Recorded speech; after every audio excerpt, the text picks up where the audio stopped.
This is Cole Silver, and welcome to another edition of the Rain Dancing Expert Audio Series. Adding value is ultimately what service providers do. And when you do it well, referrals and repeat business are there at your fingertips. Today's guest will help us think and act a bit differently when it comes to these issues, and more importantly, will help us set up a system to get great results. Bob Burg teaches companies and individuals how to apply and perfect two skills dramatically important to personal and professional success. These are business networking and positive persuasive skills.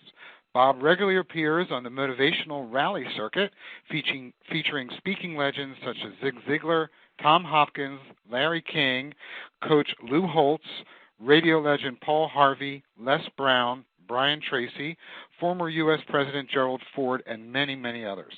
Bob is also the author of Winning Without Intimidation, How to Master the Art of Positive Persuasion, Endless Referrals, Network Your Everyday Contacts into Sales, and The Success Formula, 3 timeless principles that will turbocharge your success and dramatically improve your life. Welcome, Bob. Thank you for being here. Thank you. I appreciate your having me. Bob, why did you create a referral system, and I'm emphasizing that word, system, and what do you mean by it? Well, first then, let me give you the definition of a system as I see a system as being. I define a system as simply the process of predictably achieving a goal based on a logical and specific set of how-to principles. In other words, if it's been proven that by doing A, you'll get the desired result of B, then you know that all you need to do is A and do it consistently, and you'll eventually get the desired result of B. That really is what a system is. Michael Gerber, in his great book, The E-Myth, stated the benefits of a system by saying, and I'm paraphrasing here slightly, so please forgive me, he said, systems permit ordinary people to achieve extraordinary results predictably. And that's the key. The key is predictability. The reason I put together this system is there are so many practitioners who, and you have a lot of lawyers, a lot of attorneys who are like this. They're just great at what they do, what Michael Gerber calls technicians. They're wonderful at that aspect of their job, but they just don't want to see themselves as marketers, as salespeople, as rainmakers. And so I put together this system so that people who don't want to consider themselves salespeople are able to do it effectively without feeling as though that's what they're doing, without feeling so uncomfortable with the process that they eventually don't allow themselves to do it and they sabotage the results. Well, so the idea of having a system and predictability is really key because, as you know, Bob, when a lot of us, whether we're lawyers or other kind of professional service providers, we try something, we'll do some letters, direct mail pieces, we'll write some articles, we'll maybe give some speeches, and nothing works, and we get so depressed about it. It's like, well, why bother? So tell us how we start to at least conceptualize the idea of setting up a system. Well, some of the things you mentioned are great. They're tactics. And tactics are important, and they're a legitimate part of a system. The system itself is simply based on building relationships. And that's such a buzzword in a sense. We all talk about building relationships. But the question is, how do you do it? Because it is about the relationship. What I call the golden rule of business is that all things being equal, people will do business with and refer business to those people, those attorneys, those lawyers they know, like, and trust. That's really the key. They've got to know you. If they don't know who you are, then you can be the best attorney in the world. You're not going to get their business. They've got to know you. They've got to know who you are. Do they need to like you? Yeah, probably. I mean, I think it's been proven through the years that people do things with, for, and about people they like. Dr. Robert Cialdini, in his wonderful book called Influence, Science and Practice, points out that likability is one of the 6 key reasons why people will take action, follow a certain person, buy something from someone, and generally, do what that person suggests. And then trust, we live in a very low trust society as it is right now anyway. Stephen M.R. Covey, son of Dr. Covey of 7 Habits of Highly Effective People, wrote a great book called The Speed of Trust. And the basic premise of his book is that, when there is trust there, things happen faster, quicker, smoother, more gets done. When there's a lack of trust, then things slow up, bureaucracy sets in, decisions don't get made as easily. So no question, know, like, and trust is very important. And I believe trust is the main part. Trust is the main thing. And one of the ways we establish trust, of course, is by being trustworthy, but we also have to communicate that trust well before we even get the business in the first place. In our newest book that I co-authored with John David Mann called The Go-Giver, it's a business parable told in a very fun fictional setting. The main character, Joe, is defined as a go-getter, but finds that he's doing a lot of going, but not a lot of getting, and that happens with so many people who feel they're working hard, they're working fast, they're doing those things, but not getting. Now, there's nothing wrong with being a go-getter, of course. Go-getters are very important because they get things done. It's important to be a go-getter, but in fact, the opposite of a go-giver is not a go-getter; it's a go-taker. It's that person who feels as though they have the right to take without first having added value to the process. Now, here's how we establish trust. We become a go-giver. We constantly and consistently add value to people's lives. We focus on how we can add value to people's lives, and we do this before we have the opportunity to do business with them. This is how we establish that trust in the first place. So the key is to ask yourself, how can I provide that value even before this person's a client? Now, again, some of the things you mentioned earlier, those tactics, they're great. They have their time and place. But we do it first in one-on-one conversations with people in which we get a chance to get in front of that person and communicate that likability and trustability. So if you have to establish the factors that you've talked about, meaning trust, relationship building, likability, you've come around to the idea that you're right, that business, especially professional services and lawyering, people are going to hire you if they like you and trust you. Now, how do I go about determining where to find my prospects, meet them, and win them over to establish or start my referral system?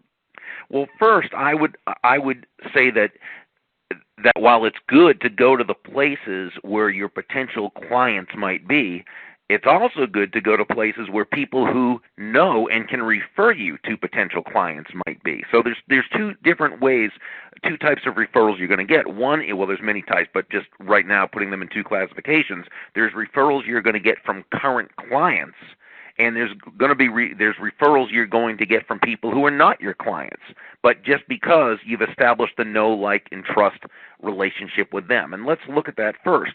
You can be anywhere, and again, depending upon what the particular attorney does, their specialty, what have you, might be different settings. So let's just take a generic setting right here where you're at a business social function, you're at a charity event, I don't care if you're at your kid's PTA meeting. If you're going through the process correctly, then the other person is never going to feel you're inappropriate because you're not coming right out and prospecting, and so forth. And that's the time when it's difficult, when people feel as though you're trying to hit them up for something. And so really what it is, it's a matter of connecting with this person in such a way that you make them feel good about themselves.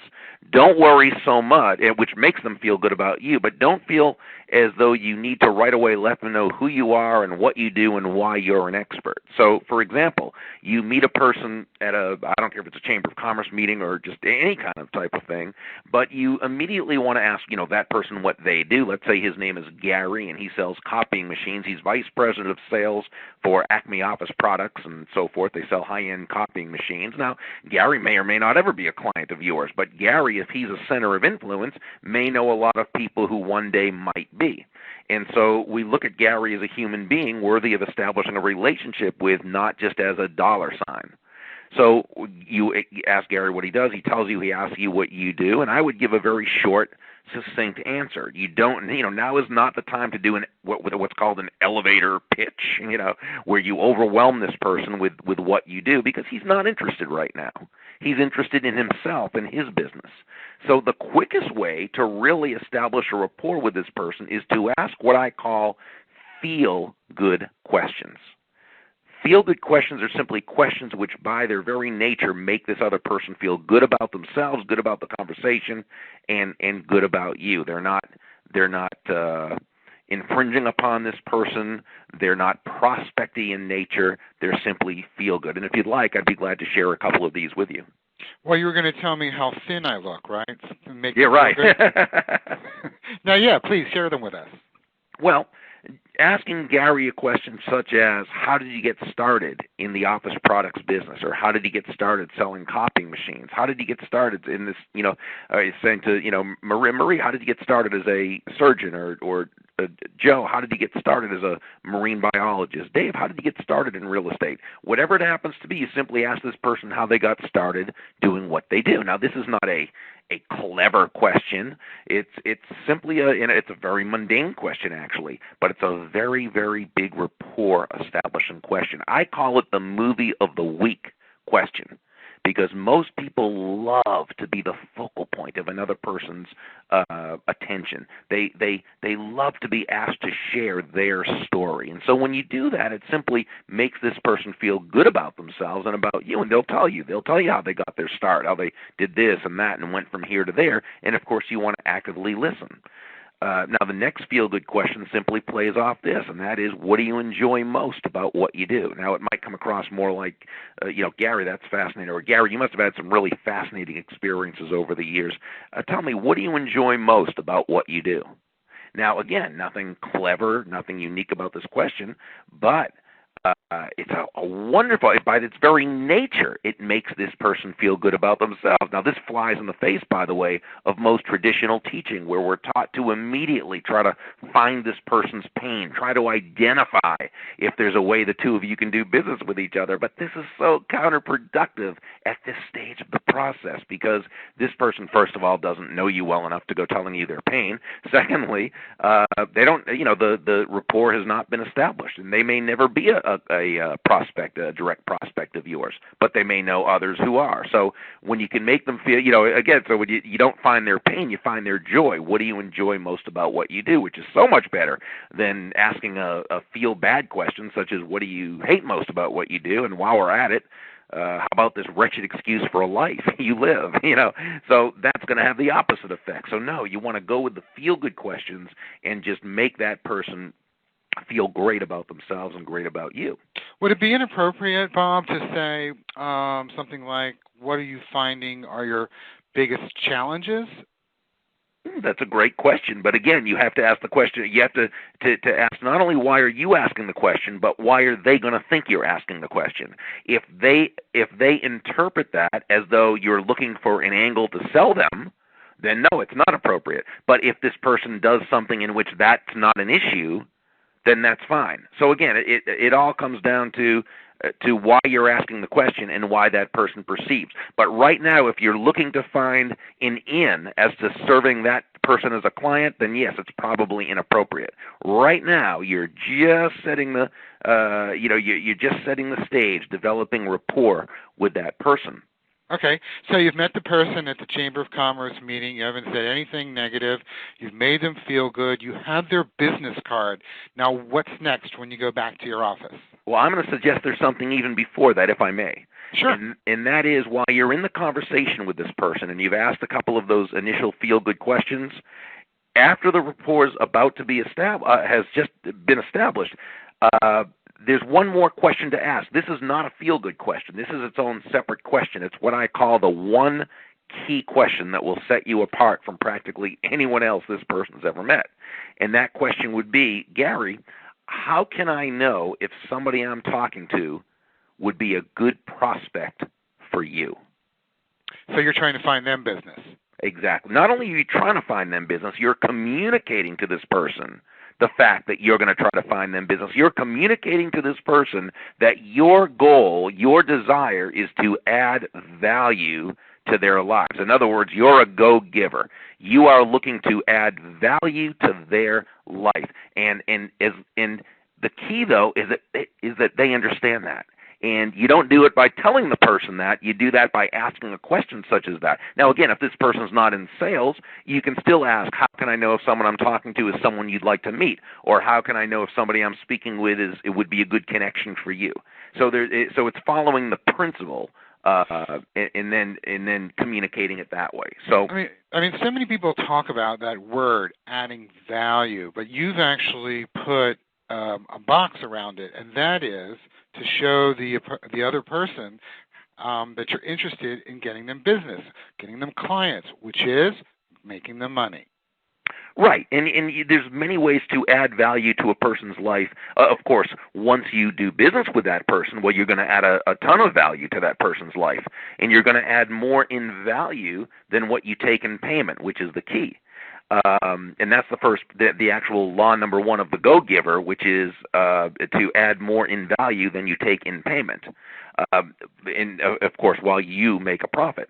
And that's key. But before you even get a chance to do business with that person, that's where you're going to really establish value. And you're going to communicate that value. Now, the first thing, going back to your great question before, you've got their business card, you're at the office, what do you do next? I would send a personalized handwritten note to that person. I have a special note card that I use. It's 8.5 by 3 inches. It fits right inside a number 10 envelope. It's got certain elements on it that such as your contact information, of course. It has a brief benefit statement regarding the benefits of your specialty below that crawls across the bottom. And it has a professional photograph. Now, I've had a lot of lawyers who resisted that at first. Now, it's a small one. It's a very small black and white professional-looking headshot. I've had a lot of lawyers who have resisted doing that, but the ones who've used it have had wonderful results from it. And so, is that because it's more personal, or it reminds the person who you were because they may have met so many? People think in pictures. And so when they see your picture, they're able to envision you, and there's more of an emotional connection. People buy from, they refer to those people they're familiar with. Is that why you have video all over your website? As far as what? I mean, you give out local and regular tidbits in video. Oh, in video, yes. Well, it's very cutting edge what you do. Exactly. It's another way we add value. That we give out a lot of information, and it's information that people desire and that they perceive as adding value. Again, it's not just that you add value. The other person has got to also perceive that value. Okay. And so you've gone back to your office and you've gotten the card ready and you sent the card. What's the follow-up in terms of the system? I would, first of all, with that card, I would write the letter I would handwrite it, and I would do it in blue ink, because blue ink's been proven to be more effective both business-wise and personally than black ink. And the note would simply read, "Dear Gary," or "Dear Mary," or "Hi, so-and-so," however the rapport's been established, "Thank you. It was a pleasure meeting you. If I can ever refer business your way, I certainly will." Okay, don't mention your law firm, don't mention your practice, don't mention anything other than, again, them. Don't even put your business card in there. You don't need to do it. The information's right on the thing, which they're probably not going to use right now anyway. Again, this is just, although you will get people, it will really make an impact on this person. You actually will get calls from people sometimes. You'll get letters back. You'll get emails back thanking you for the thank you, people wanting to get lunch with you, blah, blah, and so forth. Anyway, what you're doing from this point is now your goal. And I have lawyers who follow this just to the T and have just gotten such amazing results from it, is now you want to decide, okay, how do I follow up with that person in such a way that I can continue to add value to their lives, so that when the time comes either that they need my services or they know someone who does, they call me or refer me, or I can eventually be in a position to discuss with them people they may eventually be able to introduce me to. One of the things that you can do is just, ask yourself, what is it that person finds interesting? In other words, Gary may have told you that he collects antiques, and perhaps you see something in the local newspaper about an antique shop opening up, which you can, of course, cut that out of the paper, clip that onto your note card, that personalized note card we talked about, send it to him in a number 10 envelope. By the way, of course, hand stamp the envelope, Don't put it through a Pitney Bowes machine. This is the time that when you send a personal correspondence, you hand stamp it, please.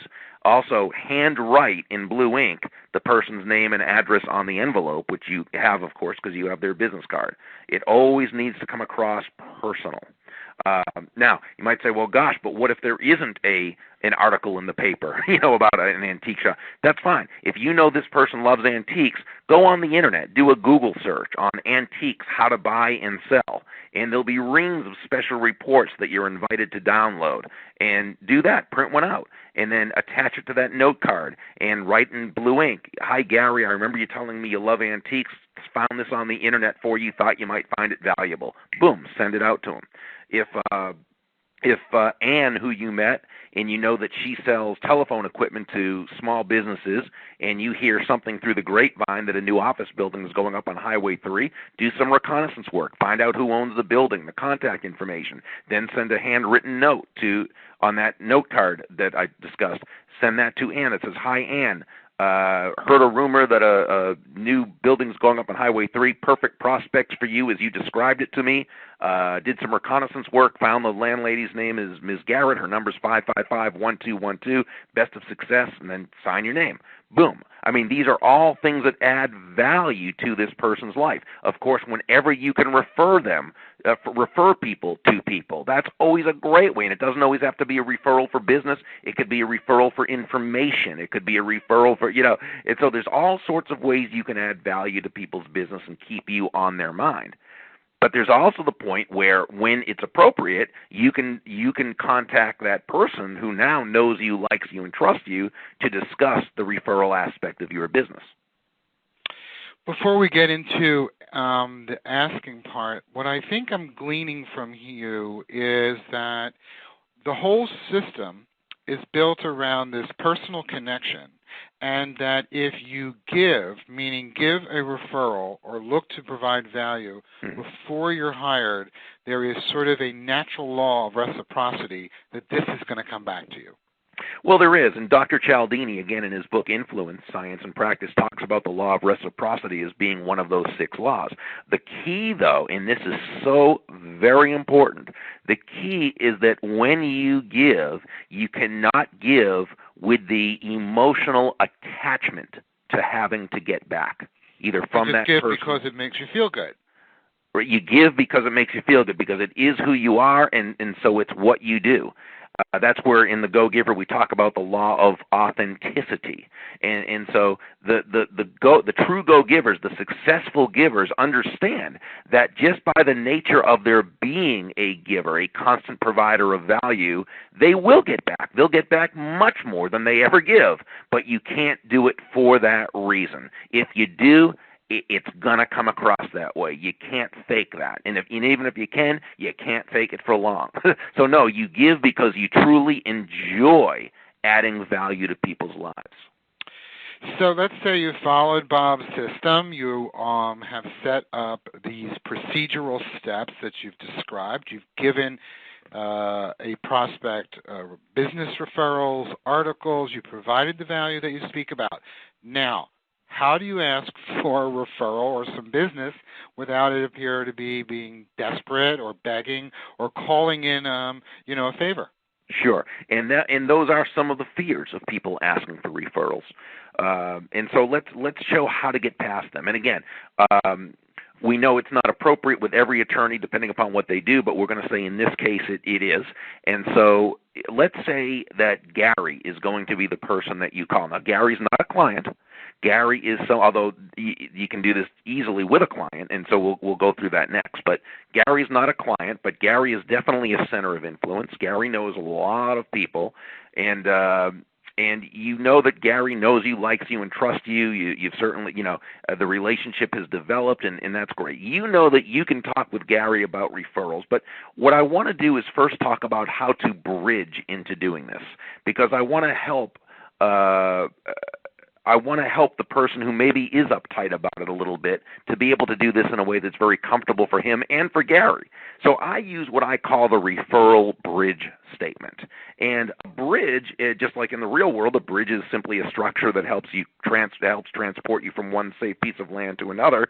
A referral bridge helps transport you from one safe piece of land, the know you, like you, trust you relationship, to another safe piece of land, asking for the referral in such a way that it's comfortable for both of you.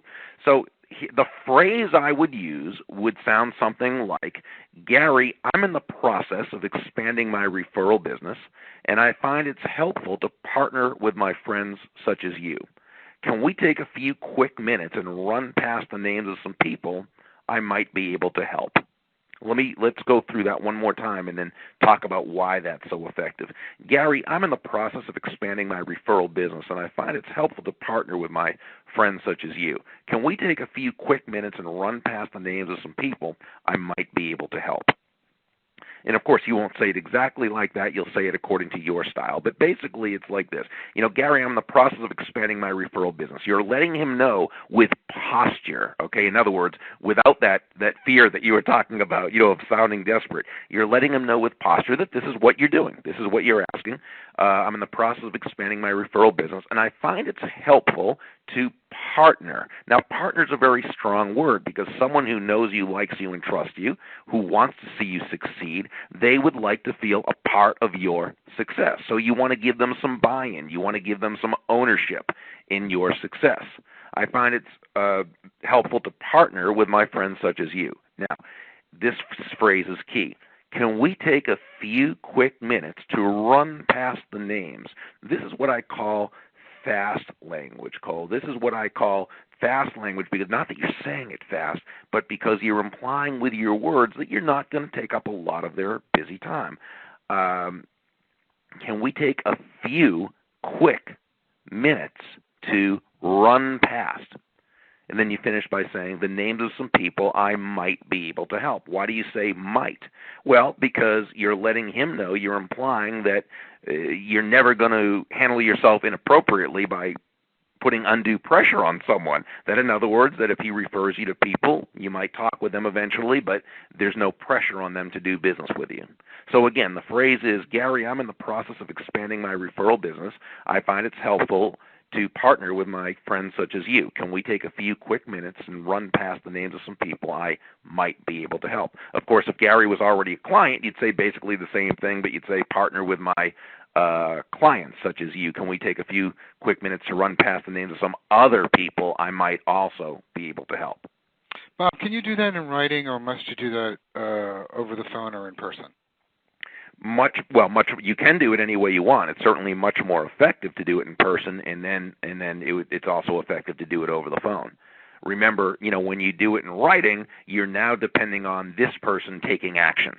When you do it right there, you're going to get a response from that person right away. But it's such a low pressure, it's actually a no pressure type of thing that it's going to be very comfortable. And usually that person's going to say, well, yeah, sure, we can do that. Now the challenge is asking in such a way that they're able to come up with names. See, at this point, most people, they make the mistake of saying, well, do you know anyone who, or who do you know? Now, obviously, the first thing you're going to want to do is you want this person to know who the profile of your client. That goes without saying. But even then, if you say, do you know anybody who might fit that profile? Who do you know who might fit that profile, or who might, and then the person's generally going to respond with, well, I can't think of anybody right now, but when I do, I'll let you know. And, of course, they very rarely ever let you know. Not for any malintent. It's just they're not thinking of you necessarily when you're not there. Right. So you want to ask in such a way that you can help them identify people who they know. Tom Hopkins, who wrote a wonderful book years ago called How to Master the Art of Selling, he suggests, and this is just so true, it's so helpful, he suggests that what you do is you ask in such a way that you help them identify small, specific groups of people who they can picture in their mind's eye. So let's say Gary is a golfer. and you know he is, and you ask him how often he golfs, and he says, "Oh, every week I try to get out there." And you say, "Gary, do you golf with different people every time, or sort of the same foursome?" And he says, "Oh no, same foursome every time. Myself, there's Harry Brown, Michael Cloud, Dr. Mary Ruitt. The four of us, we golf together all the time." Well, boom, he's just now identified three people in his mind. Now you can ask if Harry or Michael or Dr. Mary would fit the profile, or could be good, what have you. Maybe yes, maybe no. You also know he's a member of his Rotary Club. He's been going for 15 years, never missed a meeting. Well, you probably wouldn't ask who in Rotary, because it might be too big a Rotary Club, but you can certainly ask him if he serves on any committees with any of them. Who does he serve with? Is he particularly good friends with with anyone in the Rotary? Something that gives him a way to identify two or three people.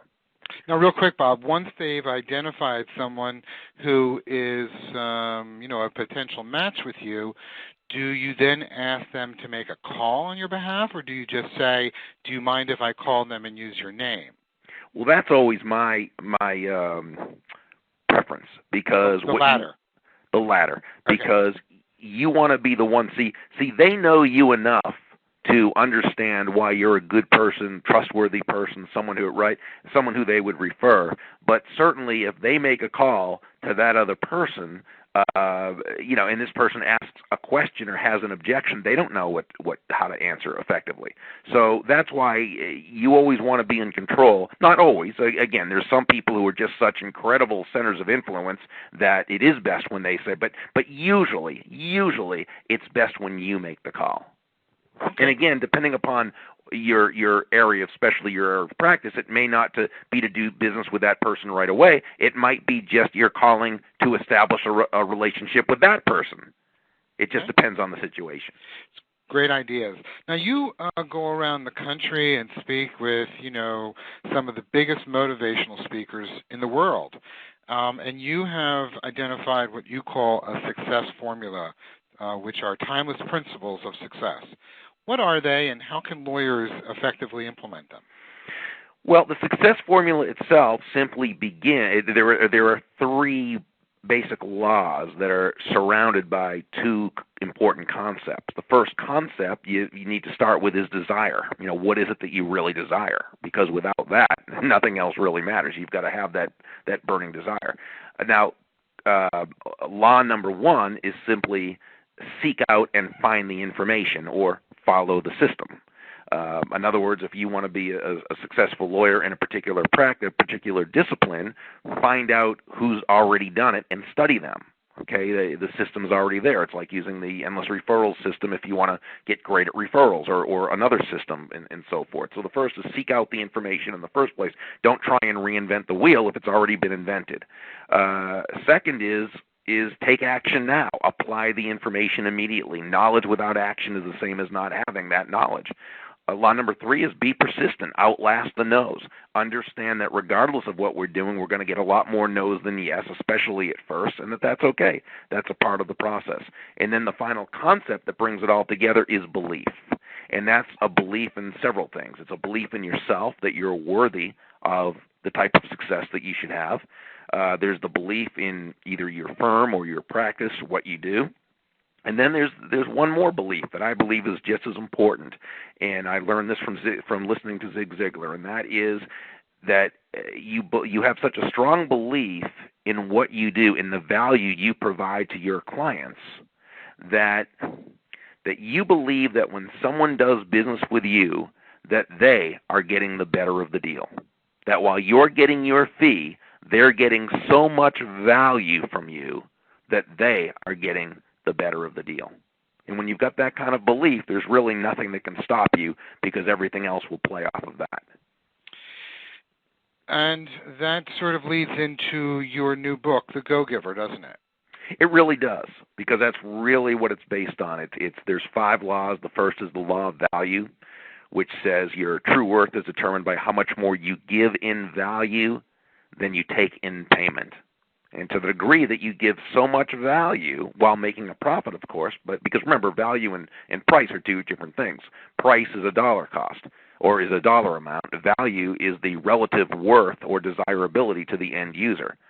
Wallace D. Wattles, who wrote a great book in 1910 called The Science of Getting Rich, says, and I love this, he wrote, "Give every person more in use value than you take from them in cash value. That way you're adding to the life of the world with every business transaction." I think that's so profound. What are some of the other laws that you mentioned in the Go-Giver? Law number 2 is the law of compensation, which says your income is determined by how many people you serve and how well you serve them. So where the first law talks about adding value, the second law talks about how you get well compensated for that value. And you do that by touching the lives of a lot of people. And to a great extent, that comes from developing that great referral business. Okay. Law number 3 is the law of influence. The law of influence says your influence is determined by how abundantly you place other people's interests first. Now, this sounds just absolutely counterproductive, counterintuitive at the least, and yet it's actually the most rational and logical and realistic law there is.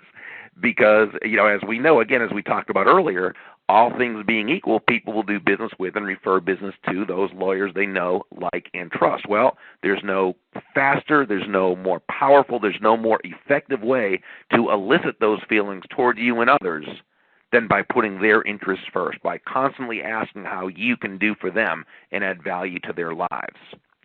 Law number 4 is the law of authenticity. It says the greatest gift you have to offer is yourself. It means you are who you say you are.